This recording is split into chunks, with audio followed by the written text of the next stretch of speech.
Hey Tommy, it's Ulf. So Ruth asked me if I would mind showing you how I did this when I was doing my kit. This may or may not work for you, your mileage may vary, but I found that this was really what worked for me.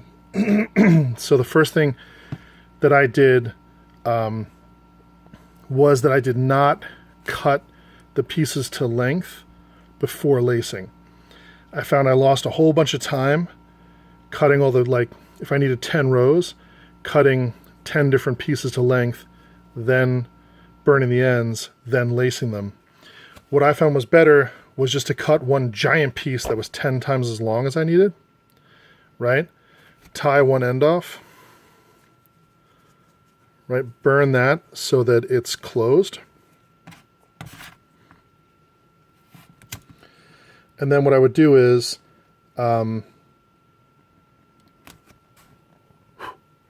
right? So I would burn it so it looks like that.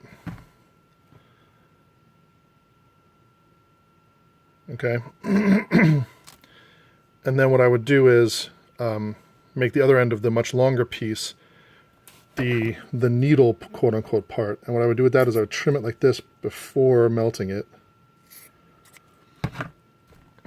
Right, so it looks like that.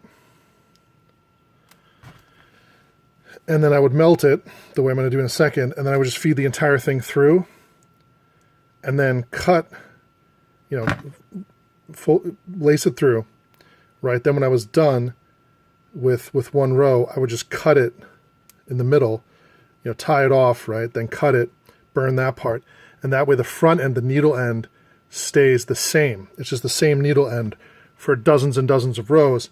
So it stops you from having to constantly remelt that front end and do that process over and over, and it's just like a huge time saver. So what I do is I hold it like this, and then I pinch it like this so it's halfway, right? So let's fold it over. And then I do the melting thing, right? But instead of trying to let it catch fire, what I want to do is I just want to get it so that it's blackened. So I don't know if you can see that really well down here, but it's not actually, I'm trying not to let it catch fire. And then when it's melted like a good part of the way like that, it's liquidy, and then I will take my just needle nose pliers and I just crimp it together like this and pull a little bit. And then the cold metal from the pliers helps it make a nice round pointed shape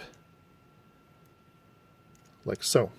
Just put it on my hand so you can see the contrast of it, right? So the actual lace is that wide, but then right at the tip you can see how it's folded in right there, and then that's much easier to lace.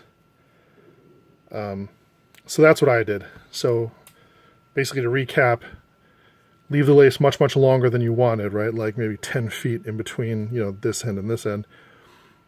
Tie this end off, melt it right away. That seals the knot.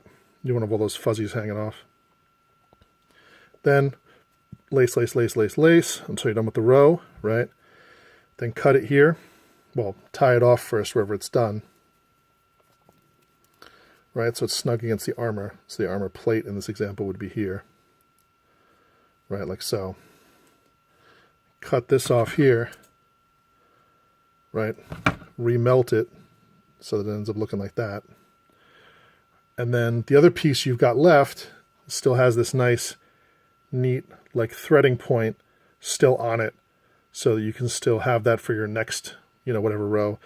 And that way, it just saves you a shitload of time, honestly, like redoing this all the time. And by doing it this way, by melting it this way and pushing it down with the, with the plate part of the needle nose pliers, like so, it rounds it off and makes sure this knot will never ever come undone, like no matter what. So anyway, that's my technique. We did my suit and we did my buddy John's suit with it, and they're holding up really, really well, and it made life much, much easier to do it that way. So that's my suggestion. Hopefully it works for you. Good luck. Let me know if there's anything else I can do to help, yeah? Cheers.